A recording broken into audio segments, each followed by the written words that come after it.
Hello, I am the masked amp. I've got a mask and I'm an amp.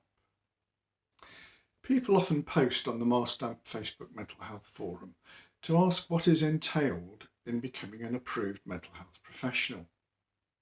Here then are some guidelines about the process. Who is eligible to become an amp?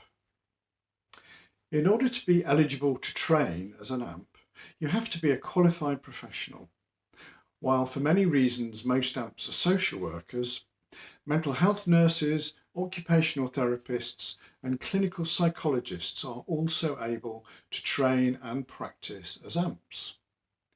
Professionals will need at least 2 years post-qualification experience in order to be considered for training. AMP training courses are provided by universities. They may take different forms and be of different lengths, but will generally last for between 6 and 12 months. They may be part-time or have a combination of part-time and full-time modules.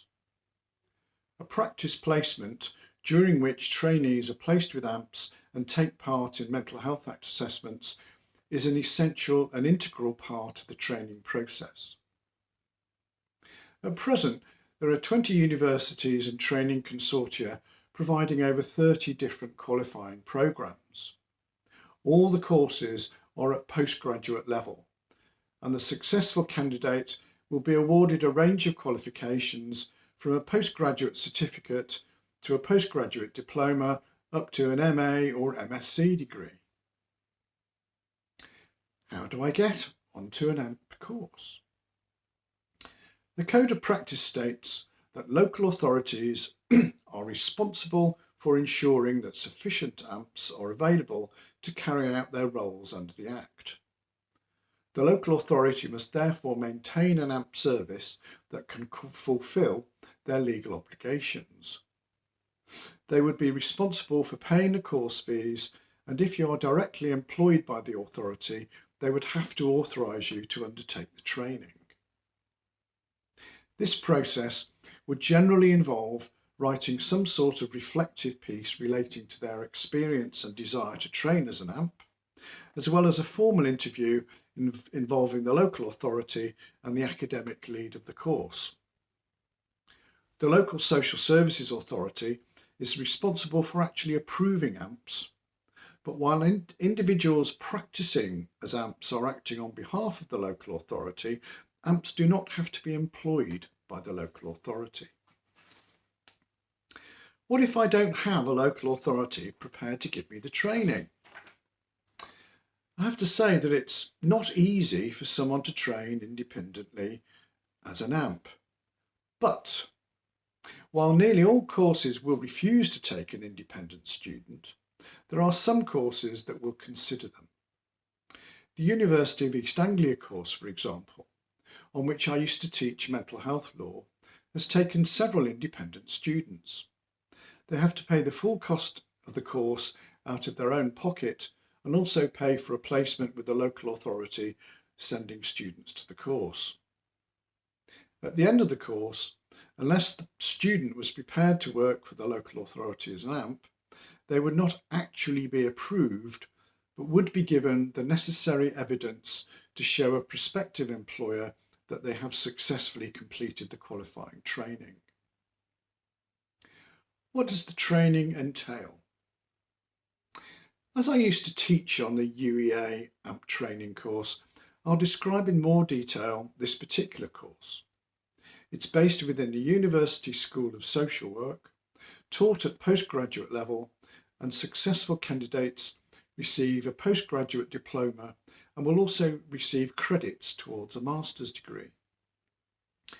There is an initial part-time period of occasional days in university from October to December, then a full-time segment from February through to June.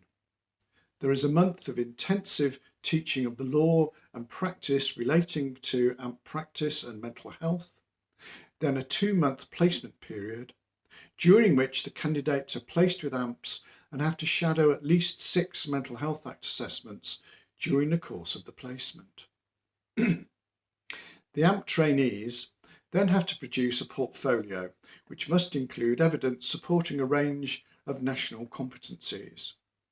These competencies cover 7 broad areas of practice: knowledge, autonomous practice, informed decision making, equality and diversity, communication, collaborative working, and assessment and intervention.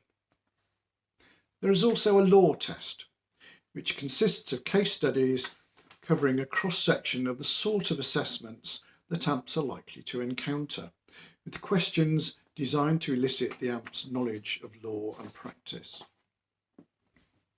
I have to point out that successful completion of an AMP course only makes an individual eligible to be approved to act as an AMP. Only those who have completed approved training and have been approved to act as an AMP by the local social services authority may actually perform the functions of an AMP. This means that, having completed the course, the LA in which they'll be practicing has a panel meeting during which each candidate is formally approved. They will then be issued with a warrant. In our local authority, the newly warranted AMP is then expected to undertake 3 Mental Health Act assessments, during which they will be shadowed by an experienced AMP. They are then deemed to be fully competent to practice independently. The next video will look at how to prepare for the AMP interview. If you have been, thank you for watching. If you found any of my videos entertaining or informative, please like and subscribe.